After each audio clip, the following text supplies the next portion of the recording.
अब corporate radar में बढ़ते हैं आगे और बात करते हैं इंसेक्टिसाइड इंडियाज़ की। अब सितंबर तिमाही के नतीजे कुछ मिले जुले से रहे हैं। मुनाफा 3% घटता नजर आया है, लेकिन आय में हल्की बढ़त जरूर दर्ज हुई है।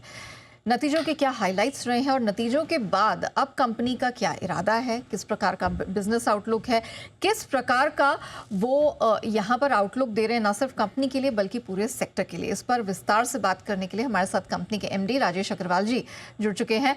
Mister Agrawal sir, good afternoon, बहुत स्वागत है आपका। सर, सबसे पहले तो मैं आपकी जो क्वार्टरली परफॉर्मेंस है उसके हाईलाइट्स को समझना चाहूंगी। थोड़ा मिक्स सेट ऑफ नंबर्स दिखा, लेकिन आय में आप 2% की बढ़त दिखाने में कामयाब रहे हैं, जबकि हमने देखा है कि आपके पीयर्स को थोड़ा सा स्ट्रगल यहाँ पर करना पड़ा है जहाँ तक रेवेन्यूज का सवाल है। मुझे बताइए क्या डिफरेंशिएटर रहा है यहाँ पे और क्या हाइलाइट्स रहे इस क्वार्टर के? देखिए, ये क्वार्टर थोड़ा सा डिफिकल्ट था पूरी इंडस्ट्री के लिए, क्योंकि बरसात ने बहुत ही ज़्यादा गेम खेला। हमें ऐसा लगता था कि हमारे लिए ये ज़बरदस्त क्वार्टर होगा, जहाँ पर हम डबल डिजिट से भी ज़्यादा ग्रोथ करेंगे, क्योंकि हमने बहुत सारे नए प्रोडक्ट्स लॉन्च किए थे। बहुत सारी एक्टिविटीज़ हमारी मार्केट के अंदर चल रही थी फार्मर ट्रेनिंग के लिए। नए प्रोडक्ट्स के जो रिस्पॉन्स था, वो बहुत ही अच्छा नज़र आ रहा था ओवरऑल।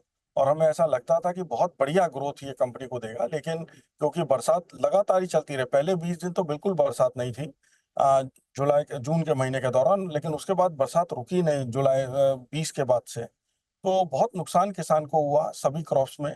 उसको फील्ड में जाने का मौका नहीं मिला और हार्वेस्ट भी बहुत ज़्यादा डिले हुए और कहीं-कहीं पे हार्वेस्टेड क्रॉप थे या हार्वेस्ट हो रहे थे, उसमें भी हर जगह किसान का नुकसान हुआ है, जिससे कंपनियों का भी नुकसान हुआ है। लेकिन जब खराबी कुछ चीज़ में आती है तो वो अच्छी भी एक कई बार सिचुएशन लेके आती है, क्योंकि जल स्तर इतने अच्छे हैं हमारे थ्रू आउट द कंट्री कि रबी सीजन की एक्सपेक्टेशन बहुत अच्छी है। अभी पूरी धूप निकली हुई है पूरे देश में लगभग, और हार्वेस्ट हर जगह चालू है। कुछ-कुछ जगह नए क्रॉप के सोइंग भी चालू हैं और जो पैटर्न्स आ रहे हैं उससे ऐसा लगता है कि इस बार रबी क्रॉप्स की ज़बरदस्त सोइंग होने वाली है।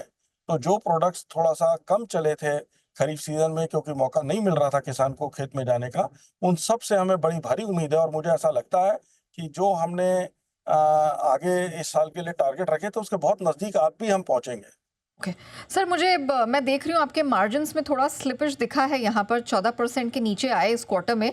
क्या माना जाए सर, अब जिस तरह का आप अगले छमाही का आउटलुक देख रहे हैं, यहाँ पर सुधार देखने को मिलेगा? और ये जो प्रेशर मार्जिन में आया, किसी प्रकार का कॉस्ट प्रेशर था? किन फैक्टर्स के वजह से मार्जिन में इतना ज़्यादा प्रेशर देखने को मिला?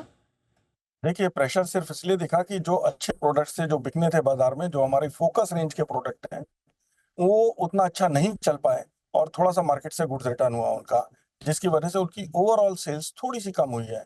तो उसकी वजह से मार्जिन थोड़े स्लिप कर गए हैं, लेकिन थोड़ा इम्प्रूवमेंट होगा। और साथ ही एक बात और कहूँगा कि हमारी तैयारी बहुत ज़बरदस्त है। वो 6 महीने या 1 साल के लिए नहीं है, बल्कि अगले 4-5 साल के लिए बहुत ज़बरदस्त तैयारी है और बहुत अच्छा हमारे पास प्रोडक्ट रेंज है। तो आप हमारी परफॉर्मेंस को 1 क्वार्टर से ना देखकर अगर आप 1-2 साल का परफॉर्मेंस देखेंगे, तो आप देखेंगे हम कंटिन्यूअसली ग्रोथ की तरफ कंपनी को लेके जाएँगे और इंडस्ट्री को बीट करेंगे। एक डिसेंट ग्रोथ हमें मिलेगा, क्योंकि जिस टाइप का प्रोडक्ट रेंज, जिस टाइप की गुडविल हम लोग ट्रैक्टर ब्रांड की मार्केट में बिल्ड करने की कोशिश कर रहे हैं, जो नए-नए सॉल्यूशंस हम किसानों के बीच में ला रहे हैं, अपने विदेशी कोलैबोरेशंस करके, अपने आर-एन-डी सेंटर से जो सॉल्यूशंस उनको दे रहे हैं, उन सब से हमें बड़ी भारी उम्मीद है कि हम अच्छी ग्रोथ के साथ आगे बढ़ेंगे। सो फिर सर, ये मार्जिन पर किस तरह का आउटलुक रहेगा? ये 14-15% के आसपास ही मेंटेन करेंगे या इसमें और सुधार की संभावनाएं हैं? देखिए, अभी सेकंड हाफ उतना स्ट्रॉन्ग नहीं होता, तो ये तो मेंटेनेंस की तरफ जाएगा, लेकिन मैं कहूँगा कि जो नीचे गिरा है उसको ज़रूर रिकवरी के चांस रहेंगे। लेकिन यस, अगले साल के लिए फिर से हम ग्रोथ का लक्ष्य रखेंगे और आगे बढ़ने की कोशिश करेंगे। ग्रोथ धीरे-धीरे आएगी, क्योंकि हम लोग काफ़ी नीचे थे, वहाँ से एक रीज़नेबल स्तर पर आए हैं।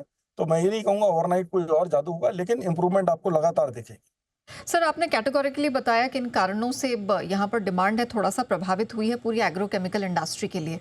सर, अभी इन्वेंट्री लेवल क्या है, अगर आप इसका एक आइडिया दे सकें? देखिए, इन्वेंटरी रीज़नेबल है। हम लोग अपनी स्ट्रैटेजी के अनुसार बाज़ार से सारा माल उठा लेते हैं और जो नए सीज़न का या नए क्रॉप्स जो अभी आ रहे हैं, क्योंकि अभी पल्सेस की सोइंग होगी, आलू की सोइंग होनी चालू हो गई है, बीट की सोइंग होनी चालू हो गई, तो उन सब क्रॉप्स के मटेरियल मार्केट में डाल रहे हैं। मेज़ के ऊपर बहुत अच्छी उम्मीद है, तो इन सब क्रॉप हॉर्टिकल्चर पे काफ़ी उम्मीद है, तो इन सब क्रॉप को फ़ोकस करके इनके मटेरियल्स मार्केट में डाल रहे हैं और मुझे उम्मीद है कि यहाँ से ठीक रिकवरी होगी। जो भी बाज़ार में हमने कुछ अपने स्टॉक्स नहीं रखे हैं, जो भी था हमने वापस ले लिया सेकंड क्वार्टर में। ओके।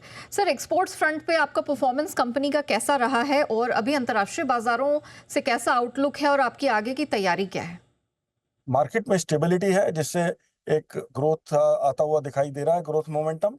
अगेन मैं कहूँगा बहुत बड़ा नहीं होगा, लेकिन फिर भी हम लोग 150 करोड़ के आसपास रहेंगे। हो सकता है इस फिगर को क्रॉस कर लें या उससे नीचे रहें, जो कि लास्ट ईयर से करीबन 40% से ज़्यादा का ग्रोथ हमें एक्सपोर्ट में दिखाई देता है। और ये ग्रोथ लगातार आता रहेगा, क्योंकि बहुत सारे रजिस्ट्रेशन हमारे अमेरिकाज में हैं और कुछ डेवलप्ड कंट्रीज में और हो रहे हैं, और उनके प्रोडक्ट्स, उनके टेक्निकल्स भी जाने शुरुआत हो जाएंगे।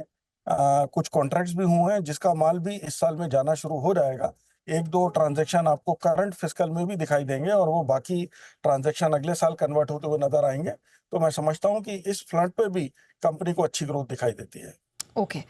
सर, कोई यहाँ पर रेवेन्यू ब्रेकअप में कुछ बदलाव होगा? आप अपना जो एक्सपोर्ट का शेयर है उसको कुछ बढ़ाने पर विचार है?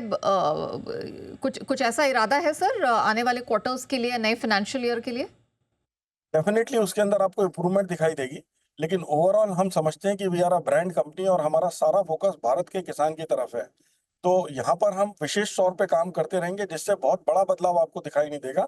लेकिन मैं कहूँगा कि हमारा बी2बी बिज़नेस, इंटरनेशनल बिज़नेस और डोमेस्टिक बिज़नेस, जो ब्रांड बिज़नेस है बी2सी, इन तीनों में ही कंपनी की इम्प्रूवमेंट दिखाई देगी, और जो अभी भी झंडे की पतवार है, वो ब्रांड बिज़नेस के हाथ में ही रहेगी। तो हम कंज़्यूमर पर सबसे ज़्यादा ध्यान देंगे। किसानों के लिए हम कोशिश कर रहे हैं कि फार्मिंग को कैसे सस्टेनेबल बनाएँ, कैसे उनको अच्छे सॉल्यूशंस दें, जिससे कि किसान का प्रॉफिट बढ़ सके, तो उस पर ही ज़्यादा फोकस रहेगा।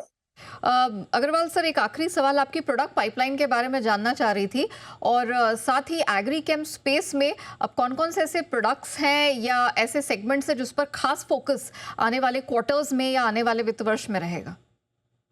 देखिए, हमने खास ध्यान दिया है अपनी रेंज को स्टडी करने पर, और क्या-क्या गैप्स है उस पर काम करने पर। हमने बहुत सारे इंसेक्टिसाइड्स और हर्बिसाइड्स सभी मेजर क्रॉप्स के लिए अभी दिए हैं, और इनके नए-नए मिक्सचर्स और कोलैबोरेशंस के साथ नए प्रोडक्ट्स लाने की कोशिश कर रहे हैं। अभी हमने कोटेवा कंपनी के साथ मिलकर स्पार्कल एक प्रोडक्ट मार्केट में डाला। बहुत अच्छा रिस्पॉन्स मिला। खरीफ सीजन में हम करीबन अच्छी सेल्स उससे कर पाए, 20 करोड़ से ज़्यादा की, और हमें उम्मीद है आगे और अच्छी करेंगे, और भी इनके साथ मिलकर फ्यूचर में भी प्रोडक्ट्स दिखाई देंगे। निसान के साथ कोलैबोरेशंस में और प्रोडक्ट्स आएँगे, कोटेवा के साथ आएँगे, और हमारे अपने आर-एन-डी सेंटर से भी आपको प्रोडक्ट आते हुए दिखाई देंगे। ऑलराइट सर, एक आखिरी सवाल, रॉ मटेरियल प्राइसेस सर, ये कहाँ जाते हुए दिखाई दे रहे हैं? क्या प्राइसेस स्टेबल है या आगे कोई प्राइस हाइक होती हुई दिखाई दे रही है सर? देखिए, प्राइसेस स्टेबिलिटी की तरफ है। जिस चीज़ की सप्लाई डिमांड का थोड़ा-सा गड़बड़ है, तो वहाँ पर थोड़े प्राइसेस हाइक होते हुए दिखाई दे रहे हैं। लेकिन ओवरऑल मैं कहूँगा कि मार्केट बहुत स्टेबल है।